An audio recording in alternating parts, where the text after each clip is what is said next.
Vamos lá atualizar, continuar com as boas notícias. Primeira boa notícia, passou o carnaval e eu não estou vendo aumento de casos, muito pelo contrário. Então, se o carnaval começou na semana passada, antes disso já tivemos Réveillon, tivemos outras festas e essa variante Ômicron imunizou muitas pessoas.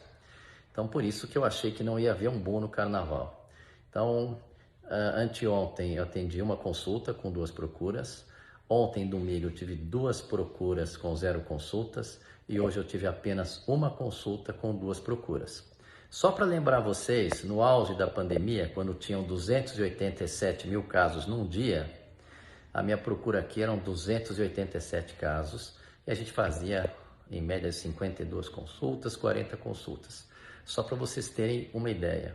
Boa notícia é que não está havendo então esse boom esperado, que para mim não era esperado, porque tem muita gente imunizada, que se imunizou com as festas anteriores. O Rio de Janeiro aboliu a necessidade de máscaras. Outra coisa interessante é que na Flórida, eles contraindicam vacina para crianças, usando os mesmos argumentos que a gente usou numa entrevista que eu dei no Direto ao Ponto. Não vale o custo-benefício e eu não estou sozinho nessa tese. Lá foram professores do John Hopkins e epidemiologistas que deram embasamento usando os mesmos argumentos que a gente usou. Então, se você vacinou, não entre em pânico, não quer dizer que vai acontecer alguma coisa. Só que ainda continuo firme na posição que não vale o risco-benefício. O Conselho Federal de Medicina tem uma postura parecida, o Comitê Britânico de Vacinação tem uma postura parecida, e aí nós vamos em frente. Então, essas são as boas notícias, os números estão caindo.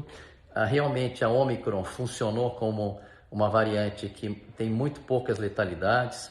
As letalidades que ocorreram naquela média móvel, que chegou no máximo 980, às vezes teve um número absoluto de 1.000, foi numa época em que tinham 285 mil casos num dia, 200 mil casos num dia, e como a Ômicron infecta muito, como aconteceu na Dinamarca, as pessoas que iam internar de qualquer jeito pelas comorbidades, pelas doenças que elas tinham previamente, acabaram internando com Ômicron, mas não pela Ômicron. E algumas que tinham doenças graves acabaram não vencendo a doença de base e morreram com Covid, não de Covid.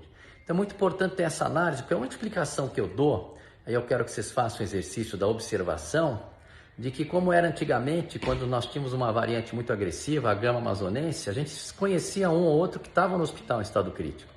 Hoje isso não aconteceu. Hoje o que aconteceu? A gente conhecia várias pessoas infectadas pela Ômicron que descobriam que estavam, mas você não tinha números de pessoas internadas em estado crítico, eu digo pessoas sadias. Então a Ômicron em pessoas sadias, tanto crianças como adultos, não causou impacto ao sistema de saúde. Aquelas previsões que o sistema ia colapsar não ocorreram.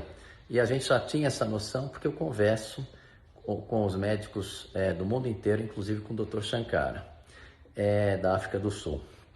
Então, vamos ficar animados, está acabando e infelizmente agora nós temos só que viver no meio de uma guerra mundial, mas eu quero levantar o astral, vamos continuar tocando a vida, porque aqui no Brasil, graças a Deus, não estamos em guerra. Um beijo enorme, fiquem bem, vamos em frente, com otimismo sempre.